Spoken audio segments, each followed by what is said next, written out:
First of all, how are you feeling? Well, a bit light in the head.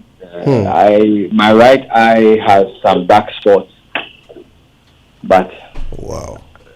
physically I'm okay. What about your colleagues? I just called the drone guy. He has a problem with the right ear. He's not hearing things well. Some ringing sounds, he says. So I've asked that he goes to Confrontation to have it checked out. Right. Okay. There are many people who are hearing about this for the first time, so I'll let you walk us through the whole story. Listen, tell us everything you can. Give us every name you have, every detail you have of it. Just walk us through how it happened from your perspective. Right. So normally we receive information from a number of people, but when we get the information, we don't go outright to report. So we have to investigate. Some of the information, they come in the form of documents, pictures, videos, and other things. So with this particular one, our info indicated that there is a mining company called Edel Metallo. And from the license I have in my custody, the managing director is one Philip Esteem Kutienyo, and the director stroke secretary is Adeline Pipi. Our investigations reveal that the owner of the lease is Simon Aiden, and Reynolds Kwabi is the operations manager. So we learned that they have a license signed by the lands minister, Abdullahi Jinapo. But what they are doing on the ground is contrary to law. And so we decided to check it out. In fact, the Asenanyo Forest Reserve, which they are working, and they've been given license, about 37 kilometers square to mine, is part of a restoration project called LAP, where they are growing trees to restore that part of the forest, but it's been given out. Now, even some of the trees that have matured have been pulled down. The streams in that area that are tributaries of the Ankubra have been polluted. In fact, per the law, they are supposed to have a tailings dam. They are supposed to bank their mining residues. They haven't. They are washing artisanally, contrary to law, and spewing the residue into the environment, which is affecting even the restoration of the entire forest. So we went there, we went through Sefi, Asarenso, to Mrewa, to Abuoso, and to Asumenya, where they are working. When we entered the site, there were two young boys, and some ladies who were living in tents that had been constructed over there. So we walked straight into the devastated land, and we started doing our job. So midway into filming, then we overheard one of the boys talking on the Motorola that some media people are here, so you guys should come. So then I told the drone pilot to lower and call in the drone. The drone did not even land. Then we saw vehicles approaching. Then heavily built men, all holding pump-action guns and assault rifles, set out. And they angrily approached us, commanded the camera guy to bring the camera. Then one of them grabbed the drone, even from mid-air.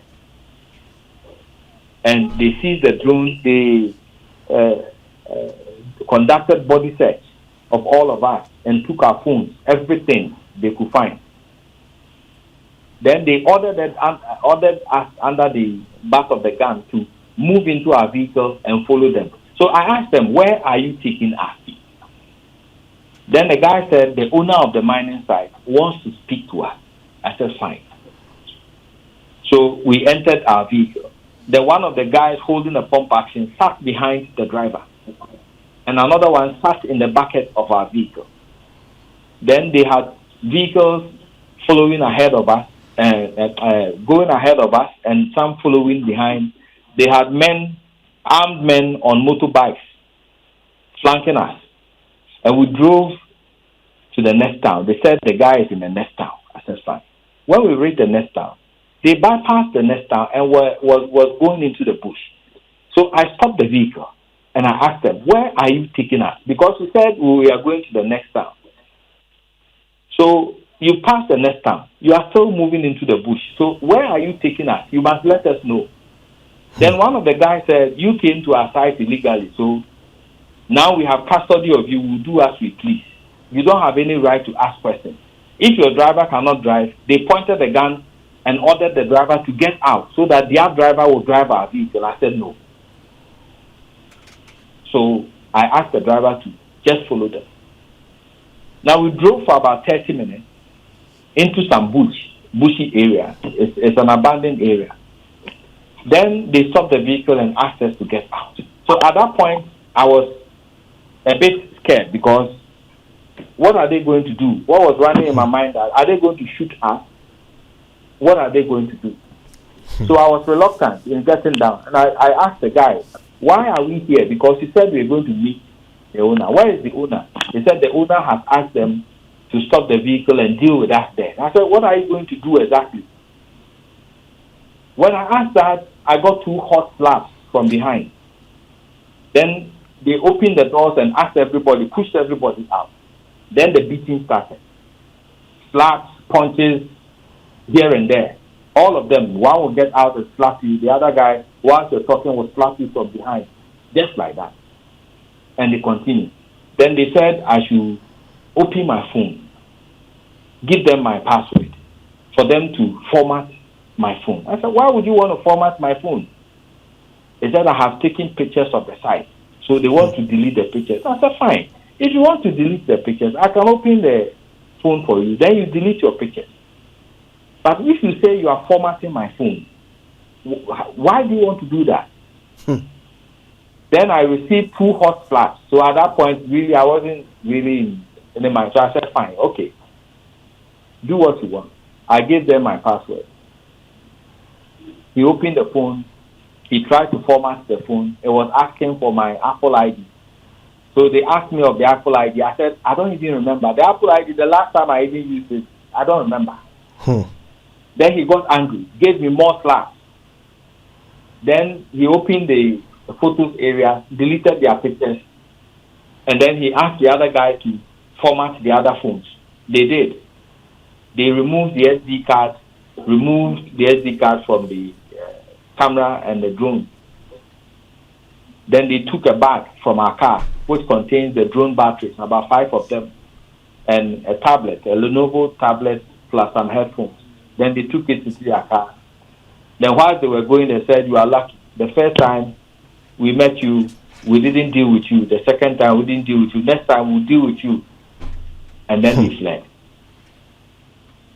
So when they went away, we went to the next town. We drove to the next town, Mansonkrai, and wanted to file a case at the police station. And they said they do not have the restriction, so we should go to Mansour Dubia. So we drove all the way to Mansour Dubia, filed the case. They gave us forms. We went to the Agro-Isum hospital. And then we came back. They gave us a task force made up of about 8 armed policemen. So we went back to the site to identify them. This time, we met all, in fact, it's not all, majority of the people, they were there, the heavily built men. This time, they were not with their guns. And they started exchanging words with the police. The police asked them to board the vehicle. They said they won't. One of them in the local parlance said, "You're buying a water." Wow. You're buying a water. They are paying. What's the translation of that? So, in effect, he was telling them that this is their government. They do what they want. So, they won't board the vehicle. In fact, I captured all that on video. Then, true to their word, they did not board the vehicle. They just ignored the police and moved out. So, they could not arrest me. So, we got back onto the vehicle with the police and came back to the station to write our statement. And we had to drive back in the night about 9 p.m. to Kumasi. Wow. Erastus, I mean, you've been covering Galamsey stories for years now.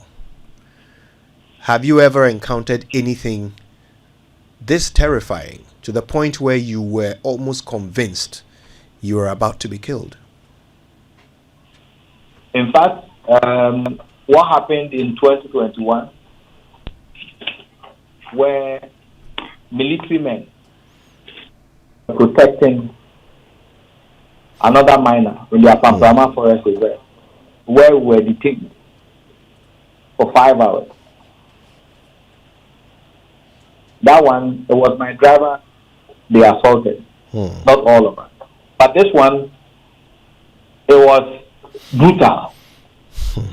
Because at a point in time, it was like they think that whoever is backing them up, and occasionally they will speak with somebody on phone, and that person will give them directions, and then they will come back and carry out what that person, and I think it was the directors of the company who were giving them that information. So, obviously, it takes a lot of courage to do what you do. Following this incident, how are you feeling generally about your your ability to continue in these efforts to fight Galamsey? So this is what we do. It comes with a certain risk. The people we do it for, what they do with the information we give them, is my problem. Why are we not angry enough that our environment is being raped in this form to the extent that doctors are seeing the effect in their consulting rooms? I have doctors who call me on daily basis to tell me we are seeing childhood cancer coming from Galamsey Bell, but they are not ready to go on record. There are doctors who call me to come and interview people who are dying from Galamsey side and the effects of Galamsey, but they are not ready to go on record. So how come that a whole country is seeing the effect of something that is removing their very existence and killing them gradually? That may be a collection of demand or something like that. That is my problem. But as for this job, we'll continue to do our best. I will review our security protocols. And talking about security protocols, after they refused to get into the police vehicle, have you heard anything from them again? What's been the next line of action from the police? Well, I've received information from the police that we should come to one of their commanders. They want to talk to us. So we are preparing to go. I think in due time we'll brief the public on what transpired. But as we speak, these persons have not been arrested. No. Okay. So you say you captured on camera their defiance of the authorities when they were asked. Yes. So they were being invited to a police station. Is that correct? Yes. And they said they won't go. Yes, they said, this is our government. We do what we want. We have even given you respect that when you came, we have come here to talk with you. But they didn't go, and the police did what? Well, the police were having, exchanges with them, verbal exchanges. At a point in time, they would go and stand at a particular point where I wasn't hearing what they were talking about. But clearly, it was more of a friendly encounter, having a chat, telling them to come to the station with them. And they declined. They said they won't. So it ended that way. We got back into our vehicles and we came back without them.